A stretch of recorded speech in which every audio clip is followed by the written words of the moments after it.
Hello and welcome to this week's edition of the program, Business Time. It is a magazine program where we bring you major business and economic news stories making headlines in the country. My name is William Kumwembe. Coming up in the program today, we look at impact of the rocketing headline inflation as many Malawians barely survive. And also in the program, we discuss the possible impact of use of the corridor of Nacala and the port of Nacala in Mozambique to boost trade for Malawi. We have these and other stories. Stay tuned.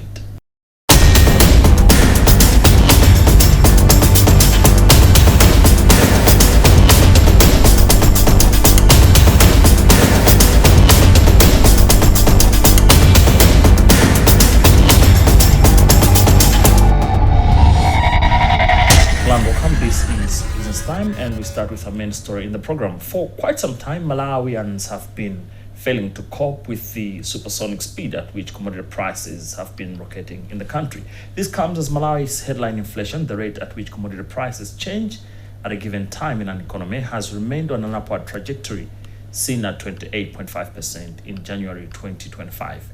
Largely, this is attributed to the rise in food inflation, which figures from the National Statistical Office show that the food inflation marginally rose by 0.4% to 36% as food prices continue to rise. As Benedetta Chiwandamia reports, economists say outlook still largely hinges on food supply dynamics and changes on non-food inflation drivers such as fuel prices and foreign exchange stability.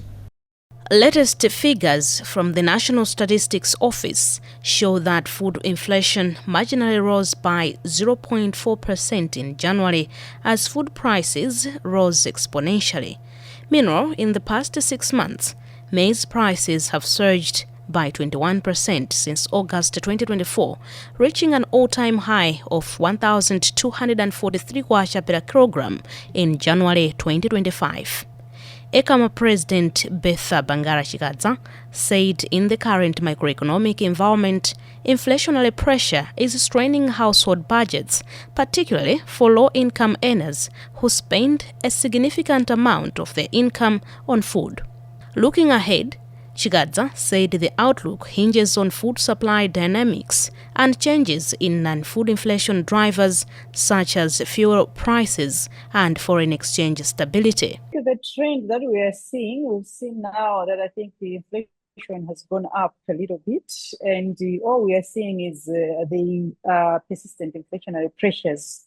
And often these are coming from food prices, because if you can see, I think maize prices have gone up compared to what we had in the last. Those are actually translating in the inflation pressures that we are seeing, and actually a gradual increase in the year-on-year inflation. However, as you stated, that if you can see, the rise in the inflation is actually gradual and smaller as compared to the rise in the maize prices or food prices. So we are just saying, when we're talking about the inflation basket, it comprises of a lot of things. It's not just food, but there is also utilities and so on and so forth. So only that I think food takes a larger part in the basket, and that's why its influence actually maybe can overshadow the others. But it just shows that even though food prices are rising, the prices in the utilities and so on, they are not rising at the same rate as food prices. That's why we are seeing a increase in the inflation rate. No, that's where I love being a Malawian, because I think Malawians, we love bad news. When the NSO tells us that inflation has risen to 38%, we always accept that as the figures released by NSO. And if the same NSO tells us that inflation has now gone down, for example, to 27% or 28%, we still don't believe NSO. Why is that we believe NSO when it produces high figures of inflation, but when it produces low figures of inflation, it seems like we don't believe NSO? We just have to understand that even though we are talking about inflation, maize prices, yes, control the inflation basket. But it's not just about maize in there. It's not just about food. It's a basket, of commodities that I think a basic person, a consumer, actually utilizes. And so that just don't talk about only maize or food. It also brings in maybe fuel, I don't know, it can bring in utilities, electricity, water, and so on and so forth. So probably we should learn to dissect infant and what components are in there. And from there, then we can see how each of these components are rising.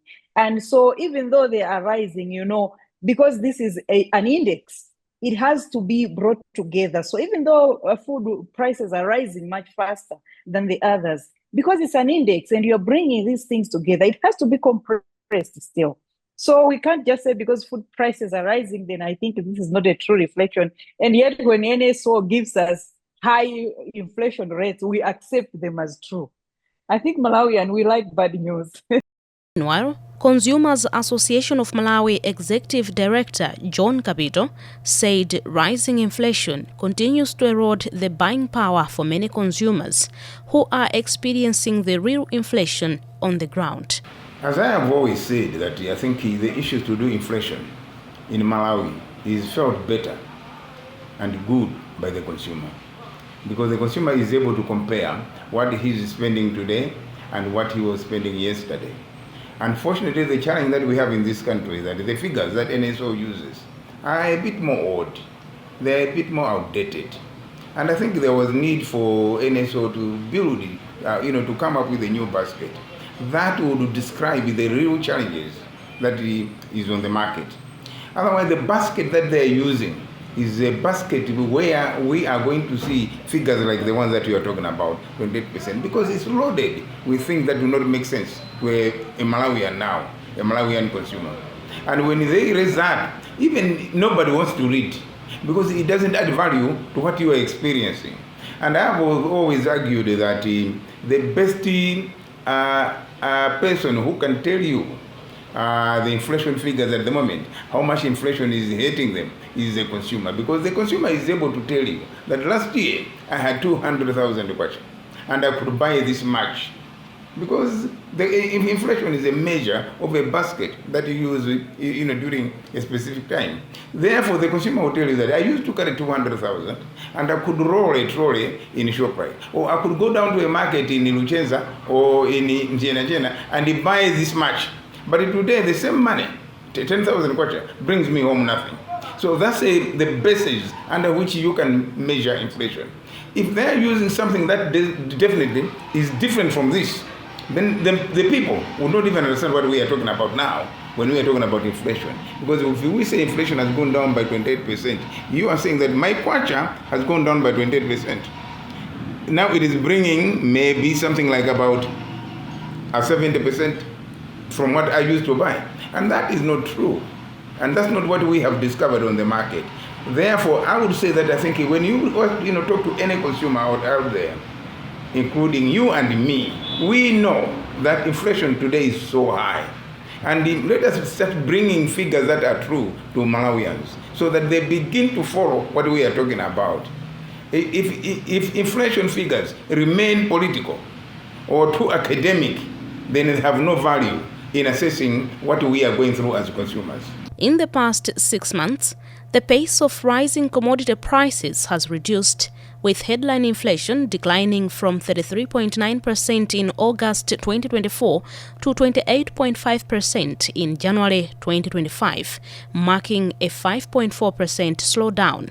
On the other hand, food inflation has seen a consistent increase, rising 3.4% in the last 6 months to reach 6% in January 2025 from 2.6% in August 2024.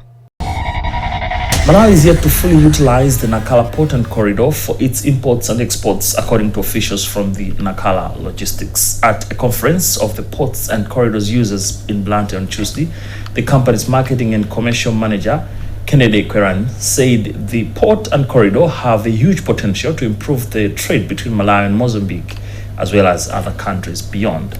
Eligim Sikidi has the whole story. Nacala is said to be the largest natural deep-water port on the East African coast.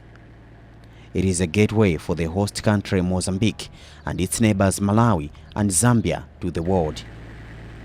But despite this potential to boost trade, officials say Malawi has yet to fully utilize the port and the corridor's capacity.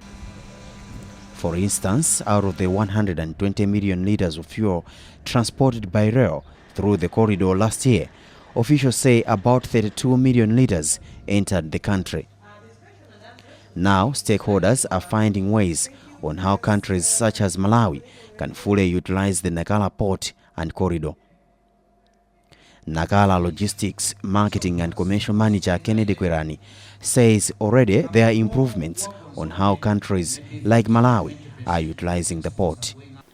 This conference was an opportunity for Nacala Logistics and their partner CFM Port to showcase the improvements that we have done over the years, which have helped us to unlock the challenges that we had before and help us to transport higher volumes that we have not been able to achieve before.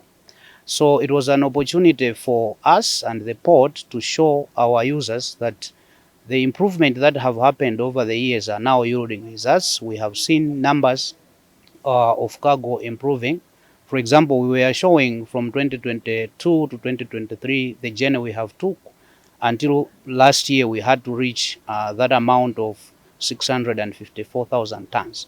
We were able to demonstrate to the users the confidence that they can have on our services, but also the confidence that they must have on the port in general because of the investments that have happened both at the port as well as at railway.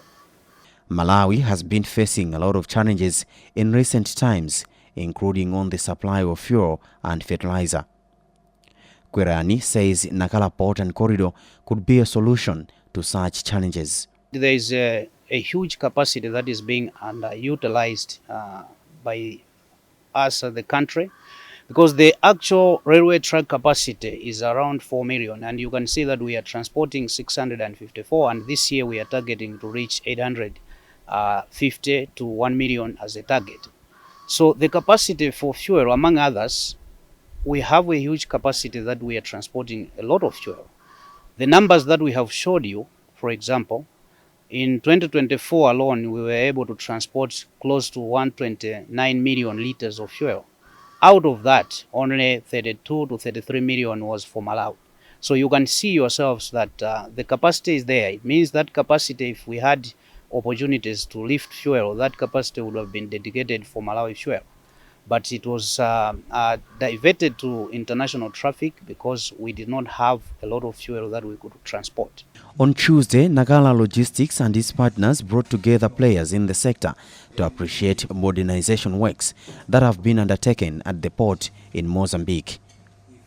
Nema Induna is a senior advisor at CFM, which operates the port of Nacala, and says improvements made at the port have enhanced efficiency.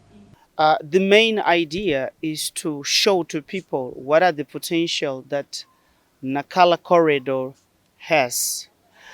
We have seen lately that many of the traffic diverts to other corridors for probably situations that we had before that are no longer current situations.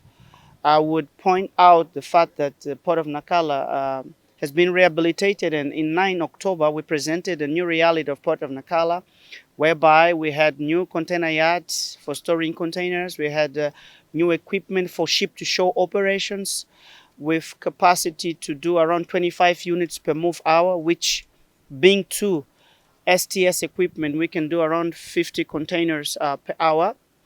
With that being said, we are saying that vessels that used to take around 4 days in Nacala today take 1 or 2 days for the operations, meaning to say that dwelling time of the vessels in Nacala is shorter. We need also to add the fact that we are doing also actions as far as security is concerned. So in Nacala, basically, we do have CCTV cameras just to have online situations of every situation we encounter, we can sort out by then. Okay, so it's basically a new reality, and as well, we can point out the fact that we have a terminal operating system that pushes Nacala operations to digitalization. The conference in Blantyre on Tuesday brought together various players in the logistics and transport sectors like Rayton McJesse, who works for Mediterranean Shipping Company. Actually, what I can say is more of an update from the previous conferences we've had with Nacala Logistics. And all I can say is huge congratulations as they have upgraded the port infrastructure and the rail infrastructure, which has translated into shorter transit times, and the delivery of our cargo has improved. And this has made our clients happy and brought in more revenue for MSC. In 2023 alone, the revitalized port handled 3.1 million tons of cargo, a 12.5% increase from volumes handled in the previous year. Remember, this is Business Time. It is a magazine program where we bring you major business and economic news stories making headlines in the country. We'll be right back.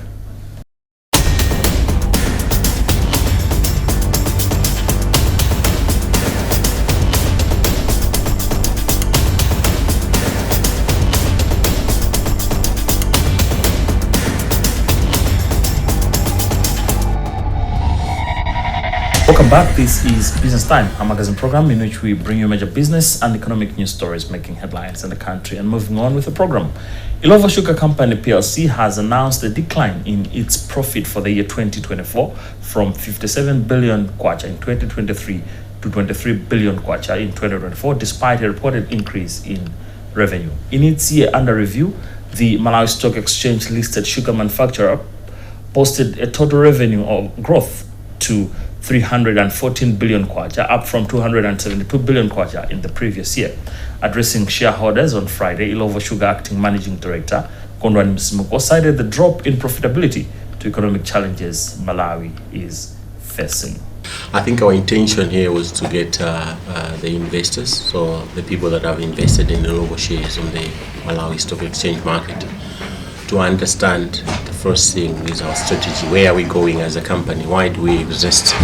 And how are we doing to achieve why we exist? So that was the first thing that we wanted to achieve here.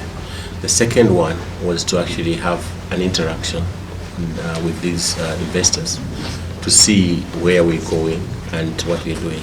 And the last bit, I think, for me was to explain the performance of for financial year 2024 ending 2024.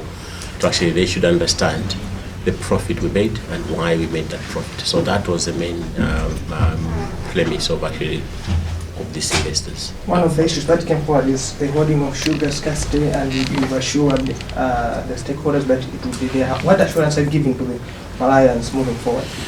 So I don't think we have the powers to resolve the holding of sugar. What I have actually provided comfort to was to look at our strategy that would actually enhance more production of sugar, so that the availability of sugar going forward should be there on the market, because the rest of the market dynamics, but we are also working with the government in terms of dealing with hoarding or cross-border trade that is actually happening at the moment. Okay, so I think in the last budget, the government introduced an extra layer of corporate tax.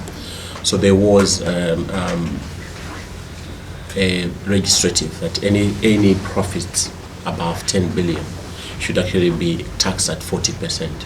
So that in our August 24 actually resulted in an increase of 10 billion more tax payments than in the previous year.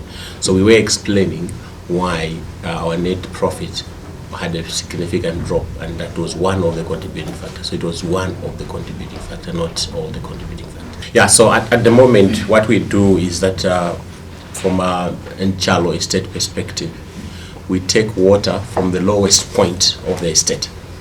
So meaning that we pump water from the lowest point to the highest point of the estate. So the Shire Valley Transformational Project, which is the canal that the government is actually constructing at the moment in conjunction with the World Bank, will facilitate water to come from the highest point of the estate. Meaning to say, when that is successful and we are able, as in Nacala Estate, to get water from the highest point, we will use gravitational force of water going down to the lowest point. So we'll kind of reverse the irrigation system we currently have. So we believe that from that, we will release some megawatts into the grid. So that is what I was actually telling them to say. It is a project that is expensive, but it's worth venturing into and able to do that from a Nacala perspective. In other business news, one of the international seed manufacturers, Illovo, last week celebrated its 85th anniversary with renewed commitment to continued contribution towards national food security. In Malawi, the firm has been operating for the past 25 years. Boyd Lowe is Illovo Malawi Executive Director. Today is a very special day for Illovo International, celebrating 85 years of existence. It's another special day for Illovo Malawi Limited for this year, 2025, celebrating 25 years of existence in Malawi. What today is a milestone that we're celebrating 25 years of assisting farmers access high-quality seeds. Farmers in Malawi now are able to plant varieties that are able to give them big high yields. To us, it's a celebration in the sense that we are now seeing farmers move from being subsistence farmers to commercial farmers. Our dream as Illovo Malawi is that we continue serving farmers, we continue introducing new varieties, and we continue nurturing the talent that is in our universities to come work for us at Illovo, generate varieties that are suitable for different ecological zones in Malawi. So Malawi, Illovo is a research-led organization. What we do at Illovo is that the first boots on the ground in any ecological zones, our research team. So what we've done in Malawi, that we have mapped the whole country into the different ecological zones, and we have matched each of those ecological zones with varieties. If you go into the lower Shire, they're able to plant what we call ultra early maturing varieties. You come in the center, we give them high yielding, long, late maturity varieties. You go up north, you're able to access medium maturity varieties. So what we've done is that for each geographic area in Malawi, we have special varieties that does well in those places. So our varieties are geared towards assisting the farmer. Even in the face of adverse weather, they're able to plant and get something to feed their families and get extra that they can sell and have money and feed and improve their livelihoods. Last year was a very difficult year for Illovo because of El Niño conditions. The situation was made worse because most of our farmers who are multiplying seed were only doing that on rent-fed basis. We have embarked on a program which we're calling Grower Transformation Initiative. Through this program, we want to make sure that our farmers are accessing irrigation equipment, which will make them be able to produce even in the face of drought. We can assure farmers across the country that once this program is done, almost 90% of the land that we use for seed multiplication will be under irrigation. That means that they will be assured of seed in any conditions, whether there's enough rain or not. But what does the future hold? This is a question we posed to Illovo Group Chief Executive Officer Morgan Nzwere. What we do is we invest in research and development to ensure that we come up with varieties which are climate smart. These are varieties which are able to do well when conditions are challenging, when there are issues of drought, and also when seasons start late and they finish early. What we have done also is to start investing in capacitating our growers to ensure that they get irrigation, to give crops an early start, and then also when dry spells come, our growers are able to irrigate our crops and make sure that they mature. Then also we are also investing in what we call seed production research, which allows farmers also to have ways to conserve water so that yields are maximized in terms of productivity on the farms throughout Africa. I was saying to all of our guys, we need to train our farmers to assess if there's adequate planting moisture. There are techniques which you can teach farmers to be able to go and assess. Sometimes if it rains, light rains, you can't go ahead and plant. You need to be sure that the moisture which is in the soil is able to germinate your crop. There are ways where you can go and pick up a soil pile, clench it in your fist. If the soil remains intact, it means there's adequate moisture for you to germinate the crop. Otherwise, just ensure that before you plant, there's adequate moisture to germinate the crop. Yeah, that's what we advise farmers but also those obviously who can afford irrigation. There are schemes which are available where we're speaking to banks to allow farmers to access irrigation also, where they can use the bit of irrigation to start off the crops. Yeah. That's what we advise farmers. I think with Malawi, I think the key challenge remains irrigation. For example, in our case, our growers, less than 5% use irrigation. So I think I would advise the government to start helping farmers to have irrigation for the growers, irrigation for the farmers. It will just make farmers sure-footed to ensure that each time they put a crop into the ground, they are guaranteed of a harvest. Will also brings us to the end of today's edition of the program Business Time. This is a magazine program in which we bring you major business and economic news stories making headlines in the country. On behalf of the entire production team, thank you for watching. But always remember, if it doesn't make money, it doesn't make sense. Stay safe. My name is Kumwembe, and bye for now.